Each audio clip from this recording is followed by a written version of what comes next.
MS ওয়ার্ডের sentence কয় প্রকার জানো? আজ আমি একদম সহজভাবে দেখাবো sentence case, lower case, upper case সব কিছু। প্রথমেই আমাদের এমএস ওয়ার্ডে যেতে হবে, তারপরে হোম থেকে যে চেঞ্জ কেস বা ডবলে এখানে। তার আগে আমাদের যতটুকু কাজ করব ততটুকু লেখাটাকে সিলেক্ট করতে হবে। সিলেক্ট করার পরে আমরা ডবলে বা চেঞ্জ কেসে গেলাম। ওইখানে যাওয়ার পরে আমাদের 5 রকম কেস আছে।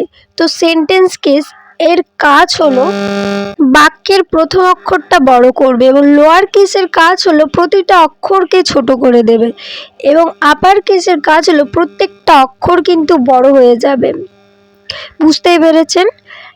তারপরে আছে হচ্ছে ক্যাপিটালাইজ ইজ ওয়াট, মানে প্রতিটা শব্দের প্রথম অক্ষর বড় হবে। এবং তারপরে আছে লাস্ট টুকলি কেস।